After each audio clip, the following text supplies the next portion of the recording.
दोस्तों नमस्कार, स्वागत है आप सभी का। अगर फिर से आई चलते हैं उत्तर प्रदेश हुआ की ताजा खबरों की ओर। लेकिन उससे पहले अगर आपने अभी तक इस चैनल को सब्सक्राइब नहीं करो, सब्सक्राइब कर ले, जिससे कि आपको उत्तर प्रदेश हुआ की ताजा खबर रोजाना मिलती रहे। पहली बड़ी खबर, सहारनपुर में 12 पुलिस वालों पर होगी हत्या की एफआईआर, कोर्ट ने दिया आदेश।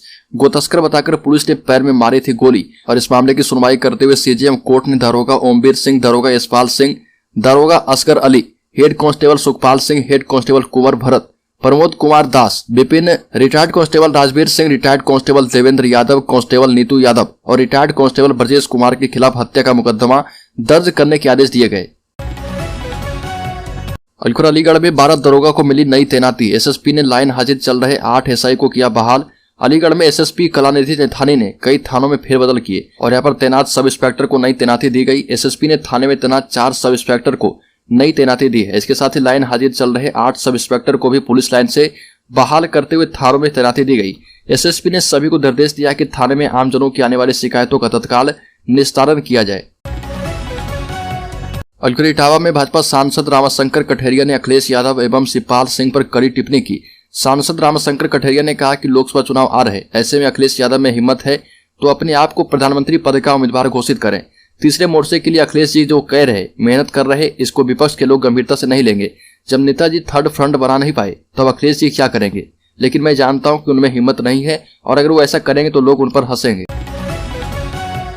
हरदोई में एडवोकेट प्रोटेक्शन एक्ट लागू करने की मांग। हरदोई में अखिल भारतीय संयुक्त अधिवक्ता परिषद के सैकड़ों कार्यकर्ताओं पर अधिकारियों ने राष्ट्रीय अध्यक्ष अधिवक्ता शिव सेवक के नेतृत्व में कलेक्ट्रेट परिसर में एकत्रित हुए। प्रधानमंत्री को संबोधित ज्ञापन एडवोकेट प्रोटेक्शन एक्ट संपूर्ण भारत में लागू कराने के लिए मांग पत्र सहित ज्ञापन सिटी मजिस्ट्रेट के माध्यम से प्रेषित किया गया। सैकड़ों कार्यकर्ता ने राज्य में एडवोकेट प्रोटेक्शन एक्ट लागू करने की मांग की। रालोद के अध्यक्ष जयंत चौधरी ने सीएम योगी आदित्यनाथ को पत्र लिखकर गन्ना मूल्य घोषित किए जाने की मांग की। साथ ही ये भी कहा कि यह कैसी विडंबना है कि किसान अपना उत्पाद बेच रहा और उसे उसके मूल्य की भी जानकारी नहीं है। जयंत चौधरी ने सीएम योगी आदित्यनाथ को चिट्ठी भेजकर याद दिलाया कि प्रदेश में गन्ने का वर्तमान पेराई सत्र आधे से भी अधिक गुजर चुका है, लेकिन सरकार की ओर से अभी तक गन्ना मूल्य की घोषणा नहीं की गई। हालात ऐसे हो चले हैं कि गन्ना किसान बगैर इस बात को जाने कि उसके उत्पाद की क्या कीमत दी जाएगी, वह शुगर मिलों को लगातार अपने गन्ने की आपूर्ति करने को विवश है। योगी सरकार ने सख्त कर दिए हैं यूपी बोर्ड परीक्षा के नियम, नकल करते पकड़े गए छात्र तो लगेगी रासुका। योगी आदित्यनाथ सरकार इस बार उत्तर प्रदेश बोर्ड परीक्षा को और भी कड़ाई के साथ लागू करने की तैयारी में है। अब हाई स्कूल और इंटरमीडिएट की परीक्षा में बैठा यूपी बोर्ड का कोई छात्र अगर नकल करता है तो उस पर एनएसए यानी राष्ट्रीय सुरक्षा कानून रासुका के तहत कार्रवाई की जाएगी।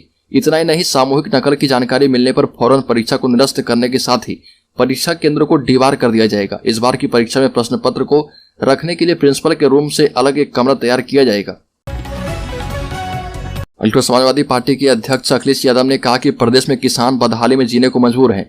भाजपा सरकार को किसानों की दिक्कतों परेशानियों की कोई चिंता नहीं है। किसानों के साथ किए गए भाजपा के सभी वादे झूठे निकले हैं। किसान हित की बातें सिर्फ सरकारी विज्ञापनों में छापी दिखती है। अखिलेश यादव ने कहा कि भाजपा सरकार के तमाम दावों के बावजूद धान की खरीद न्यूनतम समर्थन मूल्य पर नहीं हुई। किसानों को अपनी फसल औने पौने दाम पर बिचौलियों के हाथों बेचना पड़ा है। गन्ना किसानों की दुर्दशा तो भाजपा राज्य में सबसे ज्यादा है। समाजवादी पार्टी के नेता स्वामी प्रसाद मौर्य ने पत्रकारों से बात करते हुए कहा कि समाजवादी पार्टी के सामने भारतीय जनता पार्टी के परखच्चे उड़ जाएंगे। लोकसभा 2024 के चुनाव भारतीय जनता पार्टी के विधायक का चुनाव है। वहीं भारतीय जनता पार्टी के सांसद ब्रजभूषण सिंह पर लगे आरोपों के मामले में स्वामी प्रसाद मौर्य ने कहा कि वह कुश्ती महासंघ अध्यक्ष से तत्काल हटाना चाहिए और जनता ने उन्हें यौन शोषण करने के लिए नहीं चुना है बल्कि सम्मान के लिए चुना है। ब्रजभूषण शरण सिंह को तत्काल इस्तीफा दे देना चाहिए। उत्तर प्रदेश के उप मुख्यमंत्री केशव प्रसाद मौर्य ने मौनी अमावस्या के मौके पर गंगा में आस्था की डुबकी लगाई और प्रातः कुंभ नगरी प्रयागराज में मौनी अमावस्या के पावन पर्व पर संगम में स्नान कर दान ध्यान एवं पूजा अर्चना की और समस्त प्रदेशवासियों के सर्व कल्याण की प्रार्थना की। उत्तर प्रदेश के मुख्यमंत्री योगी आदित्यनाथ ने ट्वीट कर प्रदेशवासियों को मौनी अमावस्या की बधाई दी। उत्तर प्रदेश में जिले के अंदर गर्मी जाड़े की छुट्टियों में ही होंगे परिषदीय शिक्षकों के तबादले।